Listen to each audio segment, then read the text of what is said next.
আসসালামু আলাইকুম। আজকে আপনাদের আমি দেখাবো অনেকজনের ফোনের ব্যাটারি খুব তাড়াতাড়ি ফুরিয়ে যায়। এটার 5টি কারণ রয়েছে। এই 5টি কারণ আপনারা কীভাবে সমাধান করবেন, মানে 5টা আপনাদের ভুল সেটিংস অন করা থাকতে পারে। প্রথম সেটিংস, উপরে যাবেন, তারপরে অনেকজনের ব্রাইটনেস ফুল দেওয়া থাকে, এটা আপনারা করবেন না। সবসময় অটো ব্রাইটনেস বা নিজের ইচ্ছা মতো একটা ব্রাইটনেস দিয়ে রাখবেন। দ্বিতীয় সেটিংসটা হলো, আপনারা অনেকজনের ব্যাকগ্রাউন্ডে এগুলা সব লিখে দেন অ্যাপ খুলে, এগুলোকে আপনারা রিফ্রেশ করবেন।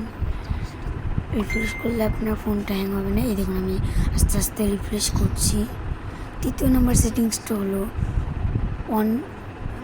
অনেকজনই আছেন লোকেশন অন করে থাকেন, তার জন্য আমি বলবো লোকেশন অন করবেন না কখনোই। সবসময় লোকেশন অন করা যাবেই না। লোকেশন অন করলেই ব্যাটারি চার্জ তাড়াতাড়ি ফুরাবে। তৃতীয় নাম্বার সেটিংসটা হলো, অনেকজনই পাওয়ার সেভিং মোড সব সময় চার্জের সময় সবসময় চালু করে রাখবেন। এটা ঠিক আছে, চার্জের সময় চালু করে রাখলে কোনো ক্ষতি হবে না। তা আপনি সবসময় চালু রাখবেন না। যখন চার্জ 30 থেকে 20-এর মধ্যে আসবে তখন আপনার চালু রাখবেন, তাছাড়া সবসময় চালু রাখবেন না। তারপর এখন 5ম নাম্বার সেটিংসটা হলো, আপনারা অনেকজনই আছেন যারা এই যে ওয়াইফাই চালু রাখেন।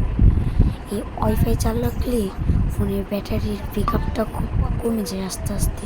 তার জন্য আপনারা সব সময় ওয়াইফাই চালু রাখবেন না। চার্জের সময় এমন সময় ওয়াইফাই চালু রাখবেন না।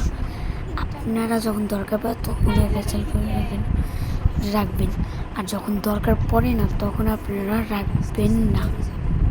তার জন্য আপনারা বলবো, আপনারা কখনোই সবসময় ওয়াইফাই চালু রাখবেন না। ভিডিওটা আপনাদের যদি উপকারে আসে তাহলে একটা লাইক আর একটা সাবস্ক্রাইব করবেন। এরপরে কেমন ভিডিও চান সেইটি কমেন্ট বক্সে লিখে রাখবেন। এমন ভিডিও যদি আরও চান তাহলে সাবস্ক্রাইব করে বেল আইকনটা বাজিয়ে আমাদের পাশে থাকবেন। ভিডিওটা এই পর্যন্তই। আসসালামু আলাইকুম।